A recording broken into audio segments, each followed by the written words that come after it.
कहीं कोई चुपचाप सपनों के परों पर उड़ जाता है, तो कोई खामोशी से दूसरों के दर्द को अपना बना लेता है। Lifelines of India. Lifelines of India में आइए सुने उन अनमोल किरदारों की कहानी जो सिर्फ नायक नहीं बल्कि हमारे जीवन के असली मसीहा हैं। कभी यादें, कभी भूख। अल्जाइमर का ये सफर एक बीमारी का नहीं, रिश्तों और संवेदना का सफर है। आज बॉक्स एफएम पर हम साथ ला रहे हैं रिसर्च की हिफाजत में तैयार की गई इंसाइट।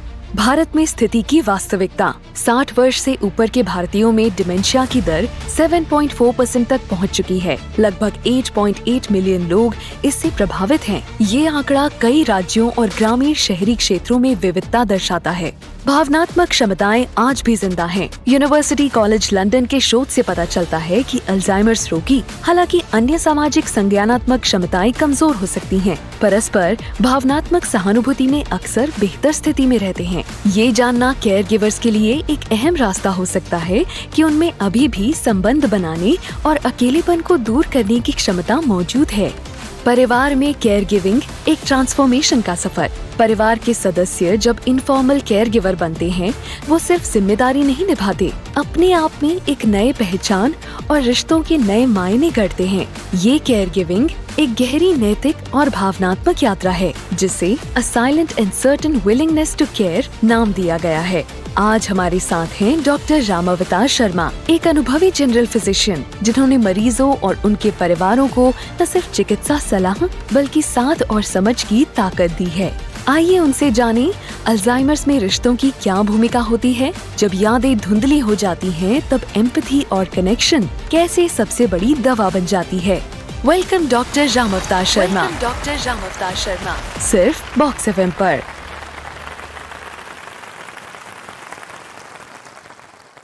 और ऑफ कोर्स अब समय है कि अब इन सब चीज़ों के बारे में बातचीत भी कर लें। तो चलिए आज के हमारे जो गेस्ट हैं, स्पेशल गेस्ट डॉक्टर रामावतार शर्मा सर का स्वागत करते हैं।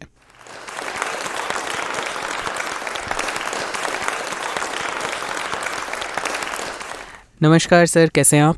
नमस्ते, सभी श्रोताओं को भी नमस्ते।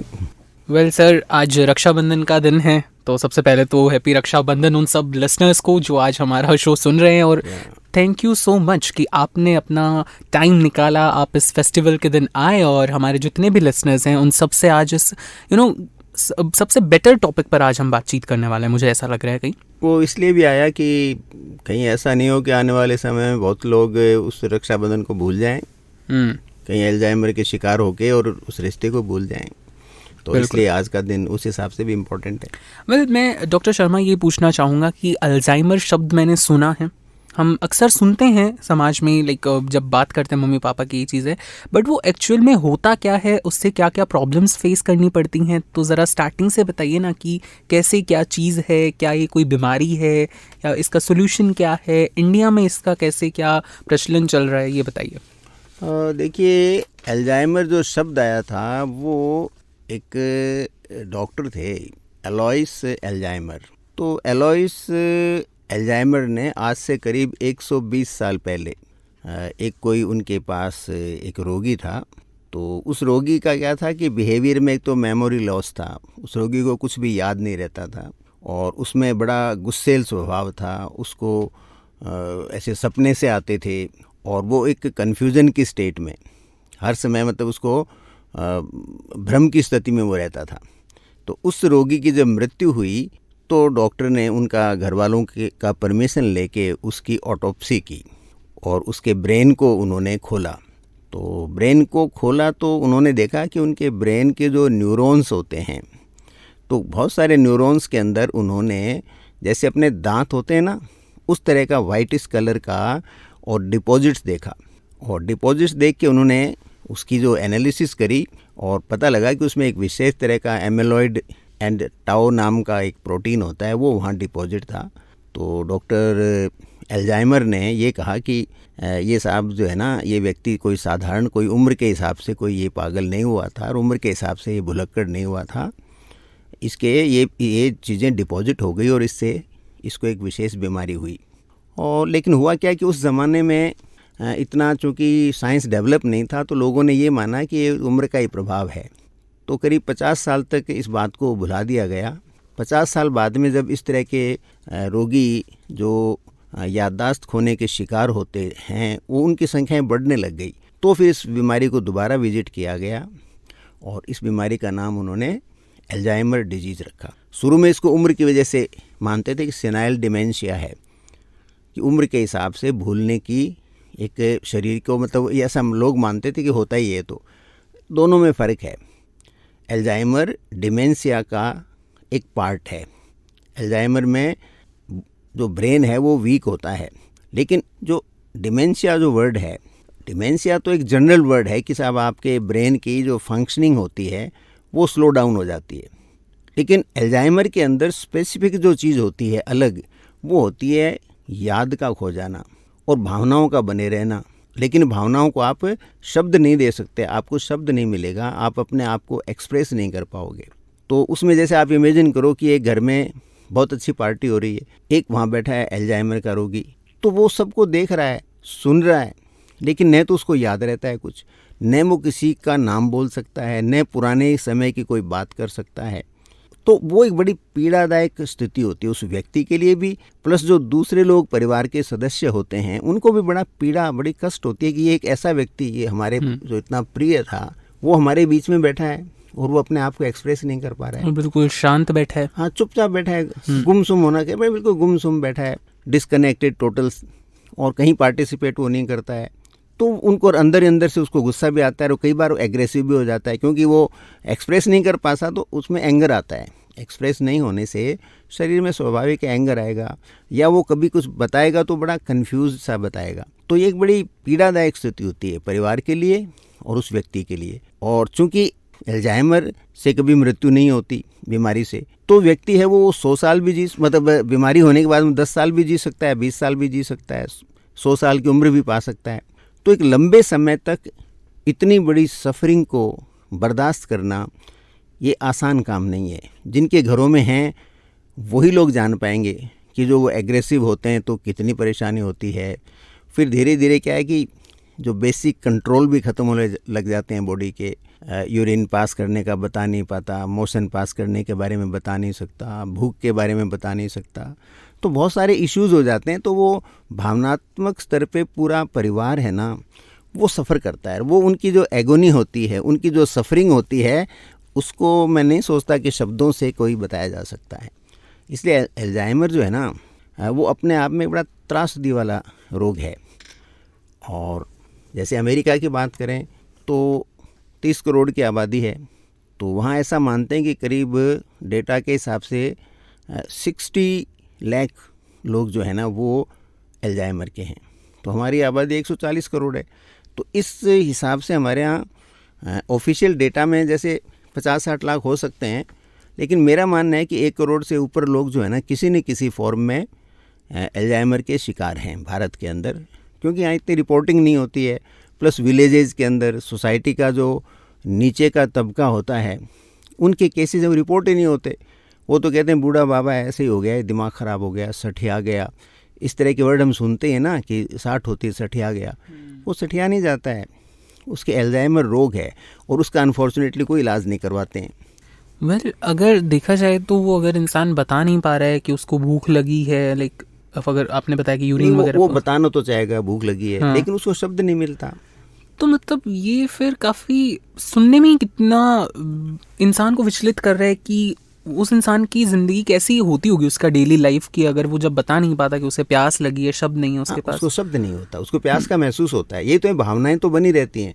वो अपने बेटे का नाम पुकारना चाहता है, बेटे का नाम भूल जाता है, खुद का नाम भूल जाता है, अपनी पत्नी का नाम, अपने घर का हाउस नंबर भूल जाता है। तो क्या वो मतलब इस तरीके से किसी चीज़ पर लिख सकता है, या फिर कुछ ऐसे कि हाथ से इशारा करके बता दे कि मुझे खाना चाहिए? इनिशियल स्टेज में तो ऐसा हो सकता है, लेकिन बाद में याद नहीं रहे, लिखेगा क्या? वो क्या बताएगा कि मेरे को रोटी चाहिए, तो लिख थोड़ी सकता है वो, उसको रोटी शब्द नहीं बनाना, तो लिखेगा क्या? और हाथ से अगर जाके खाने की चीज़, उसकी ज़बान खराब नहीं है, जीभ थोड़ी खराब है कि बोल नहीं सकता, वो बोल तो सकता ही है, लेकिन शब्द नहीं मिलते। तो कॉग्निटिव लॉस होता है टोटल।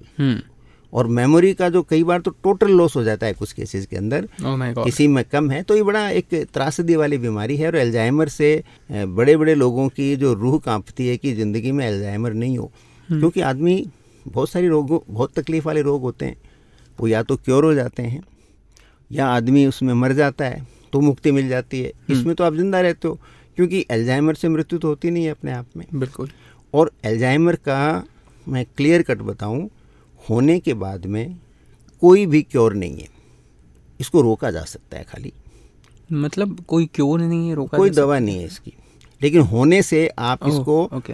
रोकने के प्रयास कर कैसे? सकते हो। उसमें अब उसी पे डिस्कस करेंगे उसमें काफ़ी सफलता आपको मिल सकती है, लेकिन वो आप प्रयास कब करोगे, जब इस बीमारी के बारे में समझोगे बिल्कुल कि ये है क्या। तो जैसे मैंने बताया, वो प्रोटीन डिपॉजिट होता है, एमिलॉइड और टाउ प्रोटीन। तो उसके बाद में जैसे कुछ दवाएं आई, कई 2-3 दवा आई, तो उसमें जैसे एमिलॉइड कम हुआ, लेकिन देखा कि बीमारी में कोई सुधार नहीं हुआ। तो ऐसे पता लगा कि ये जो प्रोटीन डिपॉजिट होता है ना, ये बीमारी का कारण नहीं है, ये बीमारी के प्रभाव से ऐसा होता है। शरीर में कुछ ऐसे परिवर्तन आते हैं कि उससे ये प्रोटीन वहाँ डिपॉजिट हो जाता है, लेकिन प्रोटीन ये अपने आप में इसका कॉज नहीं है। और अभी तक जैसे हम स्पष्ट रूप से कहें तो जेनेटिक केसेस को छोड़ करके कुछ जीन्स ऐसी हमारे शरीर में कुछ उन लोगों की होती हैं जिनमें एल्जाइमर होने की संभावनाएं बहुत ज़्यादा होती हैं। तो उन 1 या 2% जो केसेस हैं उनको आप छोड़ करके एल्जाइमर क्यों होता है, इसका कोई स्पष्ट कारण नहीं है। आप पिन पॉइंट नहीं कर सकते कि इसकी वजह से होता है। और जहाँ तक जीन्स का सवाल है, तो एक जीन पेयर होता है ApoE4, जैसे ApoE फिर स्मॉल केस में E4। तो ApoE4 जीन्स जिनमें होते हैं, सिंगल हो चाहे पेयर हो, पेयर हैं तो और ख़तरनाक काम है, उनमें 60 के आसपास, 60 से 65 साल के बीच में, और एल्जाइमर होने के जो चांसेस होते हैं वो काफ़ी ज़्यादा होते हैं। तो उनको ध्यान रखना चाहिए।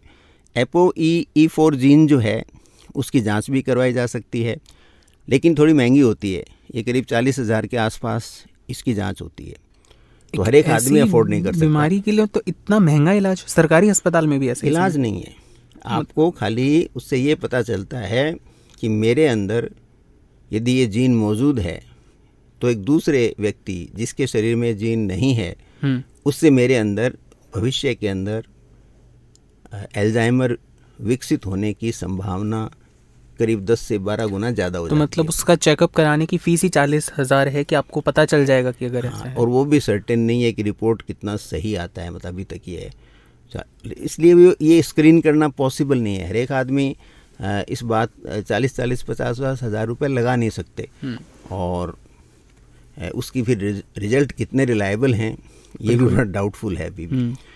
लेकिन फिर भी ApoE जीन अच्छी लैब से पता लग जाए किसी को, और किसी के फैमिली में इस तरह का रोग हो, तो वो फिर अपना आप बचाव कर सकते हैं। लेकिन मेरा मानना है कि वो बचाव जीन हो या नहीं हो, यदि हम बचाव के प्रयास वैसे ही रखें तो हम बीमारी को होने से रोक सकते हैं, काफ़ी हद तक रोक सकते हैं। ऑल राइट सर, इसी साथ इसी बीच एक क्वेश्चन है कि भारत में 60 प्लस जिनकी उम्र होती है, लगभग 8.8 मिलियन लोग डेमेंशिया से प्रभावित हैं। आपके अनुभव में इनकी सबसे बड़ी वजह क्या है? लाइफस्टाइल है हमारी, और दूसरा है इंसुलिन रेजिस्टेंस। तो उसके कॉज पे आता हूँ मैं एल्जाइमर के। देखिए, एल्जाइमर को एक तो जीन्स की वजह से होता है, और दूसरा जो सबसे बड़ा कारण होता है वो होता है आपका मेटाबॉलिक डिसऑर्डर। देखिए, ApoE4 जो जीन है जो मैंने आपको अभी बताई है, वो प्राचीन काल में तकरीबन हर मनुष्य में होती थी। आज से अपने 2000 साल पहले जाएं या 5000 साल पहले जाएं, तो वो क्या करती थी, हमारे शरीर में एक तरह का इन्फ्लेमेशन पैदा करती थी। आज भी करती है, जैसे उसी से ये एल्जाइमर होता है। इन्फ्लेमेशन से क्या होता है कि आपकी डिजीज फाइटिंग कैपेसिटी बढ़ती थी। तो 5000 साल पहले या 7000 साल पहले, 4000 साल पहले जब इंसान भागता था, दौड़ता था, तरह तरह की बीमारियां उस पर हमला करती थी। तो उसके फलस्वरूप ये जीन विकसित हुई और इस जीन्स ने बॉडी को वार्म रखती थी, बॉडी को इन्फ्लेम्ड रखती थी। तो जो बैक्टीरिया का इन्वेजन बहुत होता था तो उन बैक्टीरिया को ये मारने में या उनको कंट्रोल करने में इंसान को हेल्प करती थी। और जो ही पिछले 100-200 साल के अंदर हमारे हेल्थ स्टैंडर्ड बढ़े, हमारी लाइफस्टाइल चेंज हुई, तो बीमारियां हमारे शरीर पे कम आने लग गई। तो हमारे शरीर को अब इन्फ्लेमेशन की ज़रूरत नहीं है उतने ज़्यादा, क्योंकि हम दूसरी तरह के एक लाइफस्टाइल में जीने लग गए हैं। तो इन्फ्लेमेशन फिर भी यदि बना रहेगा तो फिर बीमारियां होंगी और उसके फलस्वरूप जो है ना ApoE जीन है, जीन जो बताया मैंने E4 वाला, वो आपको नुकसान करता है। एक सामान्य व्यक्ति होता है जिसमें जीन नहीं है, उनके लिए क्या होता है कि उनके लिए सबसे इम्पॉर्टेंट है कि आपके शरीर में इंसुलिन को लेकर के आपका शरीर कितना संवेदनशील है। संवेदनशील का मतलब क्या होता है कि आपके शरीर में इंसुलिन गई, वो कितना क्विकली, कितना इफ़ेक्टिवली काम करती है। यदि आपके शरीर में इंसुलिन अच्छी तरह से काम करती है तो संभावना ये है कि आपके क्रोनिक डिजीज़ नहीं होंगे। और यहाँ आपको मैं बताऊं कि जैसे ब्रेन है, ब्रेन का डोमिनेंट जो फूड होता है वो ग्लूकोज होता है। ग्लूकोज के यूटिलाइजेशन के लिए आपको इंसुलिन चाहिए और इंसुलिन प्रॉपर काम करे उसको कहते हैं इंसुलिन सेंसिटिविटी, संवेदनशीलता। तो संवेदनशील चाहिए। अब यदि आपका बॉडी इंसुलिन को प्रॉपरली रेस्पॉन्स नहीं करता है कोई वजह से, तो आपका इंसुलिन का लेवल बढ़ जाएगा और बढ़ने से वो आपके मेटाबॉलिज्म को स्लो डाउन कर देगा। और स्लो डाउन करने से फिर क्या है कि ब्रेन को प्रॉपर एनर्जी नहीं मिलेगी, वो ब्रेन धीरे धीरे स्लो डाउन मोड में चला जाएगा और वो ट्रिगर करेगा आपके एल्जाइमर को। तो एल्जाइमर में एक तरह से देखें तो जेनेटिक वाले ग्रुप को छोड़ के बाकी लोगों के अंदर ये आपके जीवन शैली का एक वजह है। और यदि आप जैसे आप अपने हार्ट को इम्प्रूव करना चाहते हैं कि मेरे हार्ट अटैक नहीं हो, तो उसकी जो जीवन शैली अपनाएंगे कि मेरे लीवर को डैमेज नहीं हो, मेरे फैटी लीवर नहीं हो, वो लाइफस्टाइल आप अपनाएंगे, तो संभावना ये है कि आपके एल्जाइमर रोग भी होने की संभावनाएं उतनी ही कम हो जाएंगी। तो इसका जो प्रिवेंशन है वो सबसे ज़्यादा इम्पॉर्टेंट है और उसी पे हमें वर्क करना चाहिए।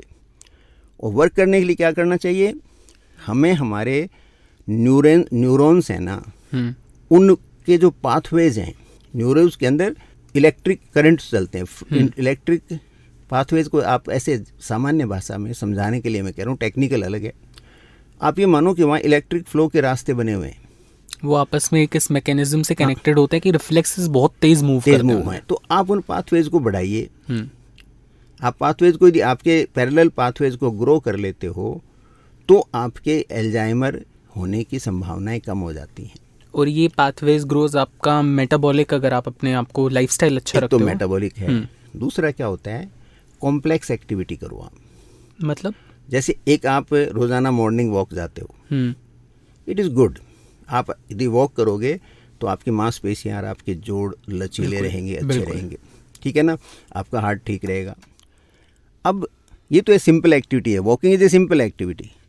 अब आप वॉकिंग के बीच में इसको डांस और जोड़ दो आप, और जितने कॉम्प्लेक्स डांस आप जोड़ोगे, जैसे भरतनाट्यम जोड़ दिया या कोई जो मॉडर्न जो वेस्टर्न डांस है वो कोई डांस जोड़ दिया, तो वो कॉम्प्लेक्स एक्टिविटी हो गई।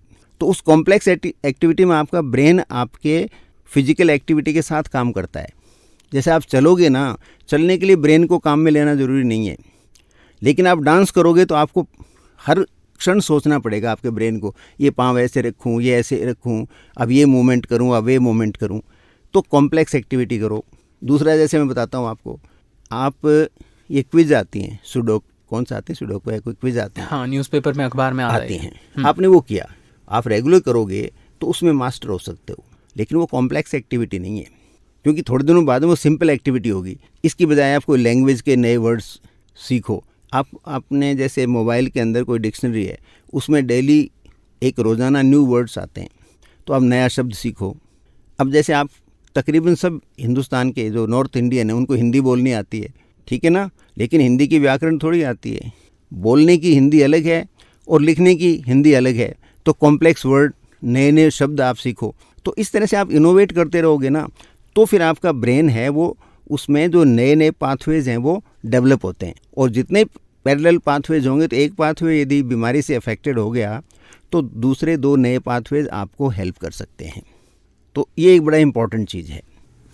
ऑलराइट सर, विद दिस मेरा अगला एक क्वेश्चन इतनी देर से दिमाग में ये चल रहा है बैकअप में कि इसकी कोई लाइक अल्जाइमर होने की कोई एज ऐसी होती है, या फिर जैसे आपने जेनेटिक्स बताया, वो तो बच्चा जब पैदा होगा तो जेनाइटल उसमें ये चीज़ प्रॉब्लम रहेगी, ये कौन सी एज में देखा जाता है सबसे ज़्यादा? देखिए, एल्जाइमर सदा यूजुअली 60 के बाद में होता है, ज़्यादातर केसेस में 65 के बाद में होता है।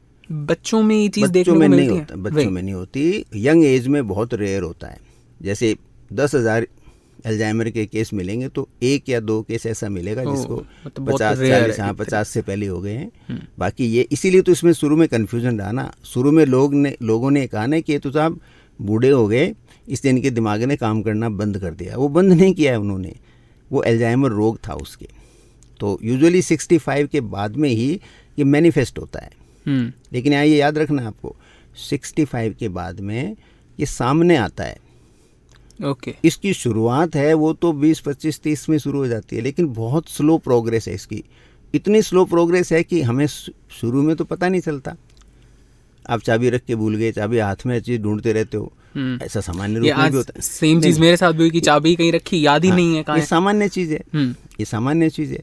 लेकिन ऐसा यदि आपके साथ बार बार होने लगे तो फिर आपको ये नहीं मानना चाहिए कि ऐसे ही हो रहा है। फिर आपको एल्जाइमर के प्रिवेंशन वाला जो मैं डिस्कस करने वाला हूँ अभी, हाँ भाई, उसको फॉलो कर लेना चाहिए। ये कहीं ना कहीं सर मेरे को लगता है कि आज की जनरेशन में दिखता है सबसे ज़्यादा, क्योंकि हम चीज़ें रख देते हैं, भूल जाते हैं। अब कुछ ऐसे चैट बॉक्स के लिसनर्स कहेंगे कि हम तो हमारा कुछ कंसेप्ट याद करते पढ़ते वो याद नहीं रहता, तो क्या हमें भी अल्जाइमर है? बट ऐसा कुछ नहीं है। वो अलग है, आपकी एक्टिविटी भूल जाते हो आप कई बार सडनली, जैसे आप रोज़ाना अरबी खाते हो, हफ्ते में 2 बार अरबी की सब्ज़ी खाते हो, अचानक आप अरबी नाम भूलने लग गए यंग एज के अंदर, तो आपको सोचना चाहिए कि यार ये मैं भूल रहा हूँ ना, इट मीन्स मुझे अपने पैरेलल पाथवेज एक्टिवेट करने चाहिए, अदरवाइज 65 के एज में मेरे को दिक्कत आ सकती है। क्योंकि इसके जो सिम्टम्स हैं ना, ऐसा नहीं कि उसमें एल्जाइमर होगा ही, लेकिन एल्जाइमर को इनिशियल स्टेज में कोई भी पता नहीं लगा सकता। कोई भी ऐसी जांच नहीं है जो सर्टेन हो कि निश्चित कर दे कि साहब आपके एल्जाइमर होगा। आप निश्चित कुछ नहीं कर सकते। तो छोटी छोटी चीज़ें आपकी लाइफ में यदि घटने लग जाए ना, तो उसके लिए आपको जागरूक रहना है। तो उस पर फिर आप उसके जो प्रिवेंटिव मेजर है ना, वो यंग एज से ही उठाने शुरू करो, क्योंकि होने के बाद में तो कुछ है नहीं, और होता इतना ग्रेजुअली है, इतना स्लोली होता है ये, कि जब ये सामने पूरे रूप में आ जाता है ना, तो फिर आपके हाथ में सिर्फ एक डायग्नोसिस का वो पन्ना रह जाता है, अस्पतालों के चक्कर रह जाते हैं। और जो केयर टेकर है, जैसे हम कहते तो हैं कि घर वाले ध्यान रखो, क्या इतना आसान है? आज के टाइम में या किसी भी टाइम में आप घर में किसी केयर टेकर को रख रहे हो, एक तो कॉस्ट बहुत ज़्यादा है, दूसरा आज के टाइम में जिस तरह से आप छोटे छोटे फ्लैट्स में और मकानों में रह रहे हो, क्या आप केयर टेकर को कहाँ तो रखोगे? कैसे उसको मैनेज करोगे? क्या उसकी कॉस्ट बियर करोगे? फिर आपके अपने पास इतना समय है कि आप अपने, चाहे वो कितना ही प्रिय हो, कि उसके पास 24 घंटे बैठे रहो? ये संभव नहीं है। प्रैक्टिकल वे में देखें तो संभव नहीं है। इसलिए लाइफ में एल्जाइमर जैसी बीमारी नहीं हो, उसका ध्यान रखना चाहिए। एल्जाइमर को कई लोग क्या है कि पार्किंसोनिज्म से कंफ्यूज करते हैं। वो दोनों एक चीज़ नहीं है। पार्किंसोनिज्म में मेमोरी लॉस नहीं होती है, उसमें मसल्स का मोमेंट है ना, वो कंट्रोल के बियॉन्ड हो जाता है, हाथ जैसे कांपने लग जाते हैं, चाल के अंदर फ़र्क पड़ जाता है। एल्जाइमर में ऐसा कुछ नहीं होता। एल्जाइमर सिर्फ मेमोरी लॉस होता है। ऑलराइट सर, अभी आपने बताया केयर टेकर के रिगार्डिंग, इसी की रिगार्डिंग ही मेरा अगला क्वेश्चन था कि उनकी लाइफ में क्या क्या चेंजेस देखने को मिलते हैं अगर वो किसी की केयर गिवर, अगर वो इंसान है तो? देखिए, ये बड़ा इम्पोर्टेंट है। देखो, मैंने बहुत सारे, जैसे मैं पॉडकास्ट सुनता रहता हूँ, तो जो पश्चिम वर्ल्ड है ना, उसमें जो केयर टेकर्स होते हैं, जैसे किसी के हस्बैंड के एल्जाइमर हो गया, किसी की वाइफ के एल्जाइमर हो गया, और यहाँ इस कंटेक्स्ट में बता दूं कि महिलाओं में पुरुषों की बजाय 2 से 3 गुना ज़्यादा एल्जाइमर होता है। इसका भी हमें ध्यान रखना चाहिए। तो वहाँ पर लोग पॉडकास्ट बनाते हैं, इंटरव्यूज़ देते हैं, वो शेयर करते हैं आपस के अंदर। उन्होंने ग्रुप्स बना रखे हैं, उन्होंने मतलब बड़े बड़े आपस में जो चीज़ें, जो कॉम्प्लेक्सिटीज़ हैं केयर की, उसको शेयर करने के उन्होंने साधन विकसित कर रखे हैं। भारत के अंदर हम इस बारे में बात नहीं करते। तो जैसे केयर टेकर है, अब जो केयर गिवर है, जो देखभाल करने वाला व्यक्ति है, उसका इस बारे में, इस बीमारी के बारे में जो जानकारी होगी कि रोगी क्या होता है, वो किन स्थितियों से गुजरता है, परिवार के साथ क्या होता है, वो उनका ज्ञान मेरे से 10 गुना ज़्यादा होगा। तो मैं तो चाहूँगा कि यदि कोई हमारा ये प्रोग्राम सुन रहा है, उनकी फैमिली में यदि किसी के अल्जाइमर रहा हो, तो उनको यहाँ बॉक्स एफएम पे मैसेज डाल करके और उनको यहाँ इंटरव्यू देना चाहिए, उन्होंने कैसे टैकल किया, क्योंकि अब हम एक्सपीरियंस शेयर करेंगे।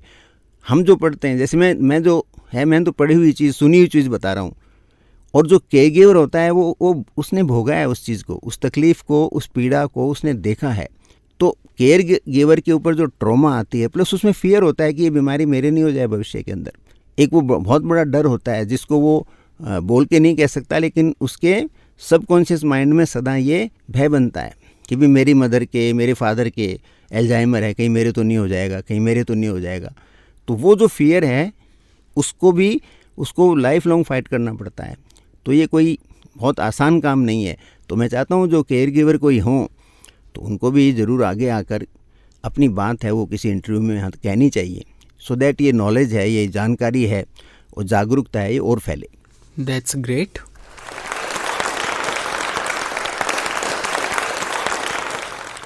सर, आपने अपने करियर में कोई ऐसा मरीज़ देखा है अल्जाइमर के रिगार्डिंग? हाँ, हम तो देखते रहते हैं, आते रहते हैं। अब एक क्रिएटिव सा क्वेश्चन है मेरे दिमाग में कि अगर आपको उनके साथ एक दिन पूरा बिताने को मिले तो आप उनका दिन कैसे खास बनाएंगे? लाइक अगर किसी इंसान को मिलना है, कोई मिलता है, या फिर अगर किसी के साथ हैं, तो वो उनका दिन क्रिएटिव कैसे बना सकते हैं कि जिसमें वो खुश रहें पूरा दिन, जो एक प्रॉब्लम से हटकर एक कुछ चीज़ करें वो? देखिए, किसी के फुल फ्लेजेड यदि अल्जाइमर होता है तो उनका दिन तो आप उनके दिन को अच्छा बनाना आपके लिए बहुत मुश्किल है, क्योंकि वो उन चीज़ों को न तो अंडरस्टैंड करते हैं और न वो उस बात को कभी समझ सकते कि हमें क्या करना चाहिए और हमारे साथ क्या किया जा रहा है। तो वो तो बड़ा डिफ़िकल्ट है। उनकी तो आपके खाने की, उनके हाइड्रेशन की, उनके इलेक्ट्रोलाइट बैलेंस की, आप सब उन चीज़ों का ही ध्यान रख सकते हो। उस व्यक्ति को खुश करना आसान नहीं है, क्योंकि वो खुशी का भाव जो है ना, वो उनके अंदर आता है तो एक्सप्रेस नहीं होता है। वो कितना फील करते हैं ये हमारा प्रिजम्पशन है। क्यों आज तक किसी अल्जाइमर के रोगी ने तो कहीं लिखा नहीं है कि मैं ऐसा फील कर रहा हूँ, मुझे ये चीज़ अच्छी लग रही है। हम मानते हैं कि साहब वो सेंसिटिविटी है, वो अंडरस्टैंड करते हैं चीज़ों को, ये हमारा मानना है, हमारा इंटरप्रिटेशन है। किसी अल्जाइमर रोगी ने तो कहीं कुछ लिखा नहीं है ऐसा, क्योंकि वो यूजुअली उस क्षमता को खो चुके होते हैं। तो उनकी तो देखभाल की जा सकती है, और उनको जो खुश होते हैं, ये हम मानते हैं कि वो खुश हो रहे हैं, तो उनके दिन को आप बदल नहीं सकते। दिन मैं फिर बार बार कहना चाहूँगा, रिपीट करना चाहूँगा, आप बदल सकते हो यंग लोगों को कि वो ऐसा जीवन शैली अपनाएं कि उनके खुद के लाइफ के अंदर अल्जाइमर नहीं हो। क्यों ये कब हो जाएगा आपको पता नहीं है। आप यंग होते हो, परवाह नहीं करते हो, और 1 करोड़ संख्या जो भारत में मैं मानता हूँ कितनों को होना चाहिए अल्जाइमर किसी न किसी रूप में, 1 करोड़ प्लस माइनस हो सकता है, वो संख्या कम नहीं है, क्योंकि उससे हज़ारों परिवार कनेक्टेड होते हैं, और एक आदमी के पीछे 3 आदमी भी सफ़र करते हैं, तो 3 करोड़ पॉपुलेशन सफ़र करती है, जो ऑलमोस्ट यूरोप की आबादी के आसपास है।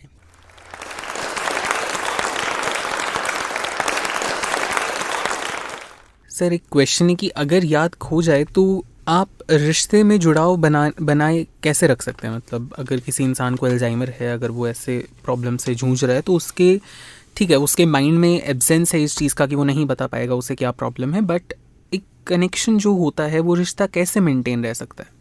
देखिए, अल्जाइमर होने के बाद में तो वो सामने वाला तो आप पे डिपेंडेंट हो जाता है। अब जो रिश्ते निभाने हैं वो एक जो सामान्य व्यक्ति है उसी को निभाने पड़ते हैं। जो अल्जाइमर का रोगी है वो रिश्तों के महत्व को खो चुका होता है। वही तो सबसे बड़ी पीड़ा की बात है कि वो सब रिश्तों को भूल चुका होता है। वो रिश्तों के बारे में कोई लंबा चौड़ा, ये पूर्ण विकसित अल्जाइमर की बात कर रहा हूँ मैं। अर्ली स्टेज में तो ऐसा नहीं होता है, लेकिन जब पूरी तरह से विकसित हो जाती है बीमारी, और वो विकसित होती है, होने के बाद में रुकती नहीं है वो, यहाँ तक कि आप स्लो डाउन भी नहीं कर सकते। वो अपना नेचुरल प्रोग्रेस उसका होता ही रहता है। तो वो रिश्ते वगैरह की सब महत्व उस व्यक्ति की नज़र में है नहीं, जो कुछ है वो उन लोगों की नज़र में है जो उनको उनकी देखभाल कर रहे हैं। यानी उनके जो केयर गिवर हैं, केयर टेकर हैं, उनको ही इस चीज़ के बारे में सबसे ज़्यादा उनको रखना पड़ेगा। अब बताइए। और जो केयर गिवर हैं, देखभाल करने वाले लोग हैं, उनको मैं स्पेशल अपील करूँगा, वो जो सुन रहे हैं, कि वो अपना ध्यान इस टॉक के बाद में रखना शुरू करें। प्लस आप और मैं, जहाँ कोई हमारी फैमिली में अल्जाइमर की हिस्ट्री नहीं है, हमें भी अपने जीवन शैली में परिवर्तन लाना चाहिए, क्योंकि इसका शिकार कब होगा पता नहीं चलता।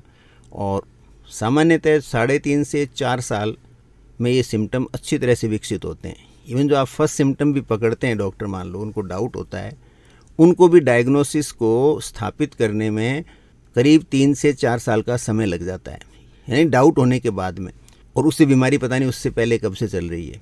तो इसलिए ये आसान नहीं है। तो इसलिए मैं आपको बार बार स्ट्रेस भी दे रहा हूँ, और अब मैं उसी बात पे आना चाहता हूँ कि हम ऐसे कौन कौन से कदम उठाएं कि हमारे और हमारी जो नेक्स्ट जनरेशन हमारी जो भी है, उनके अल्जाइमर नहीं हो, और हो तो स्लो मूविंग हो, क्योंकि वो आपकी बॉडी ऐसा कर सकती है।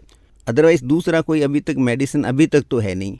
और जहाँ तक मेरा नॉलेज है, नियर फ्यूचर में ऐसी कोई संभावना नहीं लग रही है कि अल्जाइमर के बीमारी को क्योर करने की कोई दवा आ सकती है, क्योंकि ये मेटाबॉलिक डिसऑर्डर है। तो आपको अपने मेटाबॉलिज्म को इम्प्रूव करना पड़ेगा, वो सबसे इम्पोर्टेंट है। ऑलराइट सर, क्वेश्चन है कि इंडिया में अभी फ़िलहाल के दर स्तर को देखते चले तो क्या लोगों में अल्जाइमर के बारे में प्राप्त जानकारी है? किस तरीके की जागरूकता की भारत के लोगों को ज़रूरत है? मेरी समझ हर क्षेत्र में, क्योंकि भारत में अल्जाइमर की जानकारी न के बराबर है। कोई 1000 में से एक आदमी को थोड़ा बहुत पता होगा, और वो भी थोड़ा शहर का जो अपर जो मॉडर्न जो यंगस्टर हैं, या जो लोग सीनियर हैं लेकिन वो अच्छी तरह से मीडिया के सोशल मीडिया वगैरह से कनेक्टेड रहते हैं, उनको आप छोड़ दीजिए। बाकी आम आदमी को अल्जाइमर के बारे में कोई ज़्यादा पता है नहीं, और उनके आसपास कोई न कोई अल्जाइमर का केस यदि वो देखेंगे तो उनको नज़र आएगा किसी न किसी स्टेज में, लेकिन वो देखते नहीं हैं। और आज के समय क्या है कि अर्बनाइजेशन हो गया, तो शहरों में लोग अपने अपने मकानों में बंद रहते हैं। उनके पड़ोसी को यदि किसी व्यक्ति को अल्जाइमर है तो उनको पता ही नहीं है उनको है, उनको तो यही नहीं पता कि बाहर क्या चल रहा है, क्या नहीं हो चल रहा है। तो इसलिए वो जानते नहीं है। वो कहते हैं हमने तो देखा नहीं, आप ये क्या बात कर रहे हो, देखा क्यों नहीं? आप विजिट करते नहीं हो, आप अपने पड़ोसी के घर जाते नहीं हो, आपका मोहल्ले में एक दूसरे का नाम ही नहीं जानते हो। कहीं ना कहीं इंडिया में ये चीज़ तो बनी रहती है। अब वो इसलिए होगा, या तो आप मैंने ऐसा खुद देखा है कि जिन सोसाइटीज़ में मम्मी पापा साथ में रहते हैं, फ्लैट्स वगैरह में, वो तो आपस में कनेक्शन बना लेते हैं। लेकिन दूसरे देश में ऐसा होता है कि वो मिलते ही नहीं, पता ही नहीं चलते कि वो कब आते हैं, कब चले जाते हैं, कहाँ रहते हैं, कहाँ नहीं रहते। With this sir, thank you so much for having this conversation. But एक लास्ट क्वेश्चन जो मेरे दिमाग में अभी आया कि जो केयर गिवर होता है उनके लिए सबसे बड़ा चैलेंज क्या होता है? लाइक शारीरिक मेहनत या भावनात्मक थकान? दोनों ही है।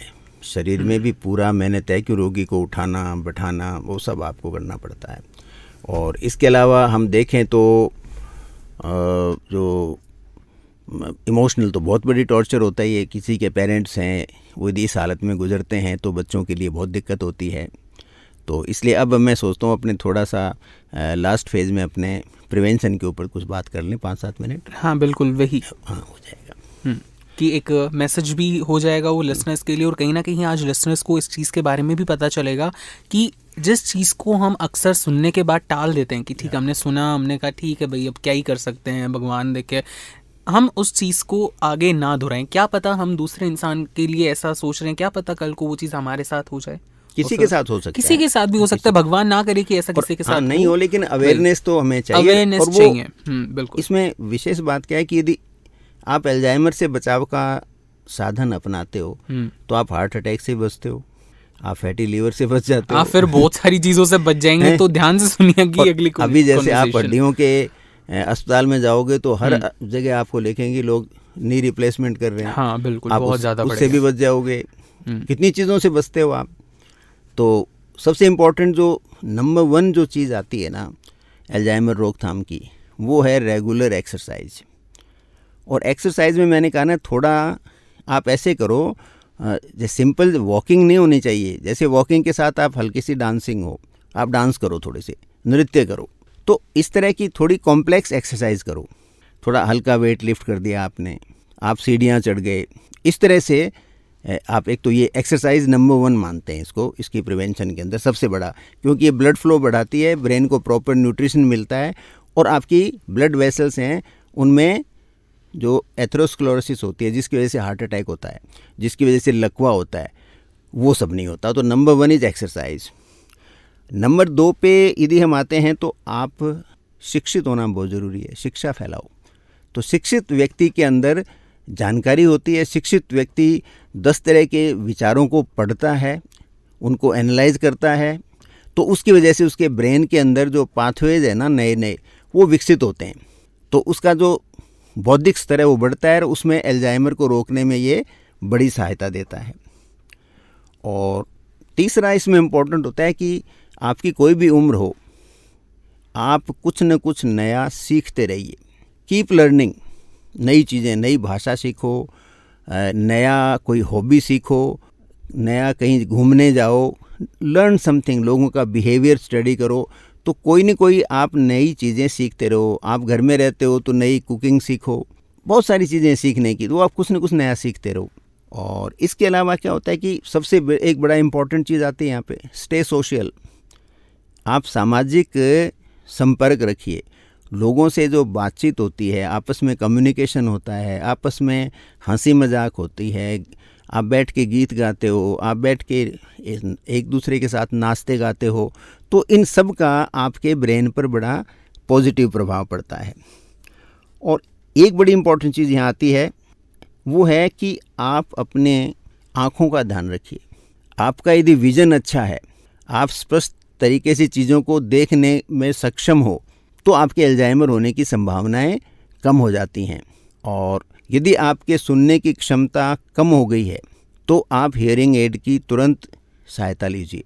उसमें यदि आप डिले करते हो, तो यदि आप कम सुनते हो तो आपकी सोशल लाइफ ख़त्म हो जाती है, आपके ब्रेन में इनपुट आने बंद हो जाते हैं, आप में म्यूज़िक है, लैंग्वेज है, शब्द आप कम सुनते हो तो धीरे धीरे शब्द भूल जाते हो और भूलने से वो पाथवेज डीएक्टिवेट हो जाती हैं। और एक हेल्दी डाइट का बड़ा रोल है। आप मेडिटेरियन डाइट लो, आप वेजिटेरियन जो डाइट होती हैं, खास करके leafy green vegetables and fruits, उनका उपयोग प्रॉपर रखो। और एक होता है एलडीएल कोलेस्ट्रॉल, तो उसका ध्यान रखो आप। आपका एलडीएल कोलेस्ट्रॉल बहुत ज़्यादा नहीं बड़ा होना चाहिए। देखा ये गया है कि जिनमें एलडीएल कोलेस्ट्रॉल है, जिसको बैड कोलेस्ट्रॉल भी कहते हैं, जिसकी वजह से हार्ट अटैक भी कॉमन है और अल्जाइमर भी कॉमन है। तो इस तरह से आप देखेंगे कि आप ब्रेन को प्रोटेक्ट करते हो तो आपका हार्ट भी साथ में प्रोटेक्ट होता है। इसी तरह से ब्लड प्रेशर पे वॉच रखो। यदि आपका ब्लड प्रेशर ज़्यादा रहता है तो वो आपके ब्रेन को कंटिन्यूसली, छोटी छोटी वेसल्स हैं वो रप्चर होती रहती हैं और ब्रेन की जो ब्लड सप्लाई है वो अफेक्टेड होती है, वो प्रभावित होती है। छोटी छोटी रक्त जो कोशिकाएं हैं वो रप्चर होने से, तो पूरा खून नहीं मिल पाता, तो आपका ब्रेन है वो श्रिंक होने लग जाता है। इसका ध्यान रखो। इसके अलावा डायबिटीज़ है तो ब्लड शुगर को स्ट्रिक्टली कंट्रोल रखो, क्योंकि मैंने कहा ना कि यदि आपका इंसुलिन रेजिस्टेंस बढ़ेगा तो इंसुलिन सेंसिटिविटी कम हो जाएगी। इंसुलिन सेंसिटिविटी कम होगी तो डायबिटीज़ बढ़ेगी और उसी से आपका अल्जाइमर होता है। तो यदि आप डायबिटीज़ को अच्छी तरह से मैनेज करते हो तो आपके अल्जाइमर होने की संभावनाएं भी उसी मात्रा में कम हो जाएंगी। और इसके अलावा क्या होता है, आप अपने सर का ध्यान रखो। 2 व्हीलर ड्राइव करते हो या साइकिल चलाते हो, हेलमेट पहनो। आप कार भी चलाते हो तो सीट बेल्ट लगाओ, क्योंकि आपका ब्रेन इन केस ऑफ कोई क्रैश होता है तो वो ब्रेन आपका टकराता है या ब्रेन के अंदर फास्ट मोमेंट होता है। और ऐसे यदि आप घर पे कोई चीज़ आप ऊपर से उठा रहे हो तो कुर्सी के ऊपर या स्टूल पे मत खड़े होइए। उसके लिए जो सीढ़ी आती है आप वो रखिए, गिरना नहीं चाहिए। यदि ब्रेन के आपके हेड में चोट लगती है तो आपके ब्रेन डैमेज होने की संभावनाएं बढ़ जाती हैं। फिर स्मोकिंग बंद करो, क्योंकि निकोटीन है वो आपका ब्लड फ्लो है उसको अफेक्ट करती है। अल्कोहल को लिमिट करो और बाकी मेमोरी टूल्स का यूज़ करो। जैसे आपने अपना अलार्म लगा दिया, आपने रिमाइंडर लगा दिया, तो इस तरह सब चीज़ों को, डायरी मेंटेन कर ली, उन सबको प्रॉपर तरीके से यूज़ करो। एक ऐसा कहते हैं कि कभी कभी और मौका लगे तो हफ्ते में 1 या 2 बार आपके पास आसपास वो साधन हो और आप अफोर्ड कर सकते हो तो सोना बात है। जो हीट उससे जनरेट होती है बॉडी में, ड्राई हीट, तो उससे अल्जाइमर के प्रोटेक्शन में हेल्प मिलती है। ये सबसे ज़्यादा तो आज के टाइम में तो खैर बड़े बड़े होटल्स वगैरह में होता है, बट दूसरी कंट्रीज़ में, फॉरेन कंट्रीज़ में ये सबसे ज़्यादा यूज़फुल होता है। हाँ, ज़्यादा होता है। और अपने घरों में भी जैसे आप बहुत ठंडे पानी से मत नहाओ, वार्म वाटर से नहाओ। सर्दियों के अंदर लोग वो ठंडे पानी से नहाते हैं, उसको आप गर्म पानी से नहाओ, थोड़ी हीट जनरेट होगी तो ब्लड फ्लो है वो बेटर होता है। जो आपके बाथरूम में जो ऊपर बादल बन जाएंगे वो अपने आप ही सोना बात हो जाएगा, थोड़ा सोना आ जाएगा। इसके अलावा गम हेल्थ बहुत इंपॉर्टेंट है। यदि आपके दांत के और आपके मसूड़े की बीमारी है, वहाँ इन्फेक्शन है, तो वो क्रोनिक इन्फ्लेमेशन पैदा होता है और वहाँ से ऐसे ऐसे केमिकल्स और एंजाइम्स जो रिलीज होते हैं कि वो आपके ब्रेन को डैमेज करते हैं। और इसके अलावा आप अपना हीमोसिस्टिन होता है हमारे ब्लड के अंदर, आप जांच कराते हो तो कई बार हीमोसिस्टिन आता है, वो बढ़ा हुआ लगता है, तो उसमें आप विटामिन बी और फोलिक एसिड है उसको अपने नॉर्मल मात्रा में उसका उपयोग करो, सो दैट, या उनका सप्लीमेंट लो सो दैट आपका हीमोसिस्टिन कम हो जाए। और इसके अलावा आप विटामिन डी पर्याप्त मात्रा में हो और आपके ओमेगा 3 फैटी एसिड हो वो पर्याप्त मात्रा में हो। और यदि आप कॉफ़ी के शौकीन हो तो आपको क्या करना चाहिए कि आप मान लो 3 या 4 बार दिन में कॉफ़ी पीते हो तो एक कॉफ़ी विद मिल्क पीजिए आप, क्योंकि उसमें पॉलीफिनॉल्स होते हैं कॉफ़ी के अंदर, वो आपके ब्रेन को हेल्प करते हैं। और यदि आप एग लेते हो तो मैं कहूँगा वीक में कम से कम 1 या 2 एग आप ज़रूर लीजिए, उसमें ओमेगा 3 फैटी एसिड्स मिलते हैं आपको, जो कि आपकी ब्रेन के हेल्थ के लिए काफ़ी हेल्पफुल होते हैं। तो इस तरह से हम देखें बिल्कुल सामान्य सी चीज़ें हैं, लेकिन यदि हम इनको अपने जीवन में रेगुलर अपनाएं, और बहुत सारे हम अपनाते भी हैं, थोड़ा सा उसमें जागरूकता रहें। एक्सरसाइज को मैं फिर स्ट्रेस देना चाहूँगा कि सिर्फ घूमना एक्सरसाइज नहीं है, थोड़ी कॉम्प्लेक्स एक्सरसाइज आप करें तो पूरी संभावना है कि आप इस बीमारी को रोक सकते हो। ऑलराइट। अदरवाइज़ तो क्या है कि फिर वो जो आपका जो लाइफ को एंजॉय करने का समय आता है, यूजुअली 60 साल के बाद में आता है, पहले आप काम में लगे रहते हो, तो वो सारा का सारा आपका जो ड्यूरेशन है, आपका जो रेजिडुअल लाइफ है आपका, वो काफ़ी तकलीफ में जा सकता है और आपके साथ आपके पूरे परिवार का जीवन है वो पूरी तरह से नेगेटिवली प्रभावित होता है, नेगेटिवली प्रभावित होता है।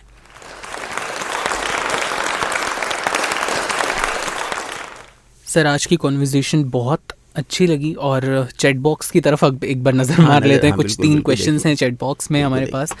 रामजी लाल शर्मा ने काफ़ी समय पहले क्वेश्चन पूछा था कि if there is families emotional support so can this be code और स्टॉप। अगर किसी की फैमिली में ऐसा कुछ है और उनका सपोर्ट है इमोशनली, तो क्या वो रोका जा सकता है, उसका कोई इलाज है? इनका एक क्वेश्चन था। नहीं, फैमिली बीमारी को रोका जा सकता है? नहीं, बीमारी को हम नहीं रोक सकते।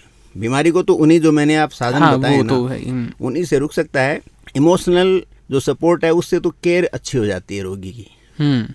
रोगी की केयर अच्छी हो सकती है यदि फैमिली वाले इमोशनली कनेक्टेड हैं, क्योंकि वो इमोशनली, रामजीलाल जी की बात सही है कि इतने लंबे समय तक इमोशनली कनेक्टेड रहना आसान काम नहीं है। आप और हम रेडियो पे बैठ के आराम से कह सकते हैं कि इमोशनल सपोर्ट दीजिए, 15-15, 20-20 साल तक इमोशनल सपोर्ट देना आसान नहीं होता। बिल्कुल। इसलिए तो कहता हूँ कोई इसमें से जो केयर गिवर हैं वो कभी आके यहाँ इंटरव्यू दें तो कुछ बात ही अलग होगी। ऑलराइट। एक शशिकांत मुंद्रा का एक क्वेश्चन है, इन्होंने पूछा है, एक पर्सन को पुरानी बातें याद रहती हैं पर करंट इवेंट्स भूल जाते हैं, इस पर प्रकाश डालें। उसका मुंद्रा जी कोई इससे तो रिलेशन नहीं है, और ये मेमोरी एक बड़ा टॉपिक है। और चलिए, आपने कहा तो जो नेक्स्ट वीक हम जो टॉपिक लेंगे वो एनहेंसमेंट ऑफ मेमोरी लेते हैं। तो फिर आपकी जो बात है ना, क्योंकि लंबा टॉपिक है, आसानी से 2 लाइनों में नहीं बता सकता मैं, तो अगला टॉपिक अपना मेमोरी एनहांसमेंट के ऊपर ही मैं रखूँगा, तो उसको आप सुनिए। आपकी वजह से हमें एक नया टॉपिक मिल गया आज। कितनी अच्छी बात है कि चैट बॉक्स में हमारे पास एक और अगला टॉपिक आपने ही हमें सजेस्ट किया और उसी टॉपिक पर हम नेक्स्ट वीक बात करने वाले हैं। डॉक्टर राम अवतार Sharma sir, thank you so much for having this a great wonderful conversation with us. Listeners, आप कहीं मत जाइएगा। आज के इस स्पेशल डे पर कुछ स्पेशल गाने सुनिए और बातचीत ऐसे ही करते रहिए हमारे साथ। चैट बॉक्स में आप सबका जो प्यार देखते हैं ना, उससे कहीं ना कहीं एक मन में एक खुशी सी आ जाती है कि क्या बात है, मज़ा आ गया। तो चलिए आज के इस शो को हम यहीं पर ही विराम देते हैं। Box FM, think out of the box.